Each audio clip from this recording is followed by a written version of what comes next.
Hello friends, எல்லோரும் எப்படி இருக்கீங்க? இன்றைக்கி நம்ம பார்க்க போகிற ரெசிபி ஒரு ஈஸியான டின்னர் இல்லை பிரேக்ஃபாஸ்ட் கூட சாப்பிட்லாங்க. ரொம்ப ஈஸியாக செஞ்சிடலாம். இது நம்ம கிரைண்டர் எதுவும் போட தேவையில்லை, மிக்சியிலேயே ஈஸியாக அரைச்சிக்கலாம். உடனடியாக ஏதாவது டிஃபன் செய்யணும் அப்படின்னு நினைக்கும் போது நம்ம ஈஸியாக இதை செஞ்சிடலாம். காய்கறி கொஞ்சமும் அரிசியும் இருந்தால் பார்க்கும்போதே எவ்வளோ கலர்ஃபுல்லாக இருக்குது பாருங்கள். இது ரொம்ப சாஃப்டாகவும் ரொம்ப டேஸ்டாகவும் இருக்கும். ஓரத்துல எல்லாம் கிறிஸ்பாகவும் நடுவில் சாஃப்டாகவும் இருக்கும். பாருங்கள், பிக்கும் போதே ரொம்ப சாஃப்டாக வருது. ரொம்ப சத்தான இந்த அடையை எப்படி செய்யறதுன்னு பார்க்கலாம் வாங்க, வீடியோக்குள்ளே போகலாம். இந்த சின்ன கப்பில் 1 கப் அரிசி எடுத்திருக்கேன். பச்சரிசி எடுத்திருக்கேன். புழுங்கல் அரிசியோ இட்லி அரிசியோ கூட நம்ம எடுத்துக்கலாம். அரிசி அளந்து ஒரு பாத்திரத்தில் போட்டு 2 இல்லை 3 தடவை நல்லா கழுவி எடுத்துக்கிறோம். கடைசியாக அரிசி முழுகிற அளவு தண்ணி ஊற்றி ஒரு 3 மணி நேரம் ஊற வச்சிடணும்.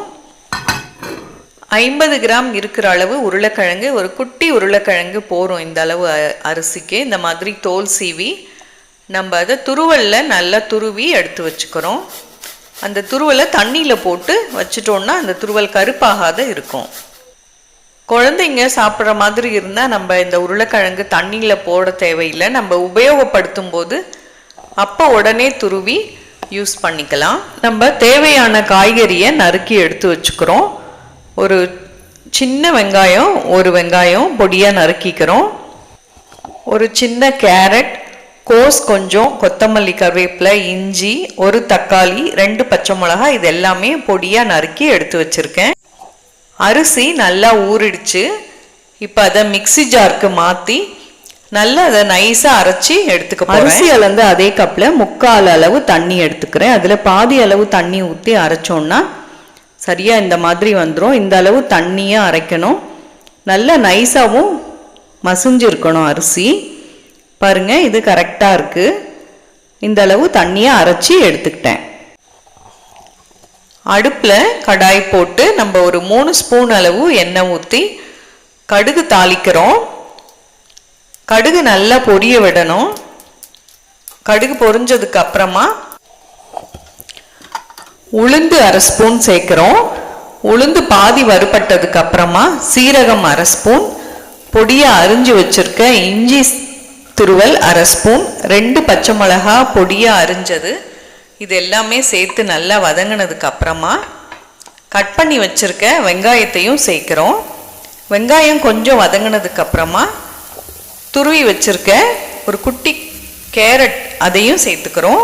அடுத்தது ஒரு கைப்பிடி அளவு கோஸ், இதையும் நல்ல பொடியாக நறுக்கி சேர்த்துக்கணும். தக்காளி நல்ல இந்த அளவு பொடியாக கட் பண்ணி கொஞ்சம் தண்ணியை புழிஞ்சு எடுத்து சேர்த்துக்கிறோம். உருளைக்கிழங்கு தண்ணியில் சீவி வச்சுருக்கோம் இல்லையா, அதையும் நல்லா தண்ணி இல்லாத புழிஞ்சு சேர்த்து எவ்வளோ காய்கறி சேர்த்துட்டோம் பாருங்கள். இது எல்லாத்தையுமே நல்லா சிம்மில் வச்சு வதக்கணும். கொத்தமல்லி, கருவேப்பிலை ஒரு பிடி இருக்கிற அளவு அதையும் சேர்த்துக்கிறேன். இது எல்லாமே வதங்கிறதுக்கு தேவையான அளவு உப்பை இப்பயே சேர்த்துடுறேன். ஒரு 2 நிமிஷத்துக்கு ஹை ஃப்ளேமில் வச்சு இது எல்லாமே நல்லா வதக்கினதுக்கு அப்புறமா ஃப்ளேமை ஸ்லோவில் வச்சுட்டு நிதானமாக காய்கறியை அடி பிடிக்காத அளவு நம்ம இதிலையே வதங்கும் போதே வெந்துடணும். அந்தளவு நம்ம மெதுவாக வதக்கி காய்கறியை வேக வச்சிடணும். காயெல்லாம் நல்லா வெந்ததுக்கு அப்புறம் நம்ம ஸ்டவ் ஆஃப் பண்ணி இதை அரைச்சி வச்சுருக்க மாவு கூட கலந்துடுறோம். இந்த மாவில் காய்கறி கலக்கிற அளவு நல்லா கலந்து விடணுங்க. ரொம்ப கட்டியாக இருக்கிற மாதிரி இருந்தால் கொஞ்சமாக தண்ணி சேர்த்துக்கலாம். உப்பும் டேஸ்ட் பண்ணி பார்த்துட்டு கம்மியாக இருந்தால் உப்பு கூட கொஞ்சம் கூட சேர்த்துக்கலாம். இதில் உப்பு சரியாகவே இருக்குது பாருங்கள். இந்த பதமும் கரெக்டாக இருக்குது. அதனால் நான் தண்ணி எதுவும் சேர்க்கலை. இந்த அளவு இருந்தால் நல்லாயிருக்கும். தோசைக்கல்லை அடுப்பில் போட்டு ஒரு கரண்டி மாவு எடுத்து இந்த மாதிரி லேசாக பரப்பி விட்டு மேலே கொஞ்சமாக எண்ணெய் போட்டு மூடி வச்சிடுறோம். சிம்லையே இருக்கட்டும். ஒரு 2 நிமிஷம் கழித்து திருப்பி போட்டு நல்லா வெந்ததுக்கப்புறமா மேலே கொஞ்சமாக வெண்ணெய் தடவி நம்ம அதை எடுத்து வச்சிடறோம். இருக்கிற மாவு இதே மாதிரி நம்ம எல்லாத்தையுமே அடையாக சுட்டு எடுத்துடுறோம். இந்த அடைக்கு தொட்டுக்க நான் இந்த தயிரில் போடுற மாவலிங்கிழங்கு ஊறுகாய் அப்படின்னு சொல்லுவோம், மாகாளி கிழங்கு ஊறுகாய், அதுவும் மிளகா புளி தொக்கு, இது ரெண்டுமே வச்சு சாப்பிட கிழங்கு ஊறுகாய் மழைக்கு ரொம்பவே நல்லா இருக்குங்க. இந்த வீடியோ உங்களுக்கு பிடிச்சிருந்தா லைக் பண்ணுங்க, ஷேர் பண்ணுங்க, கண்டிப்பாக சப்ஸ்கிரைப் பண்ண மறந்துடாதீங்க. தேங்க்யூ.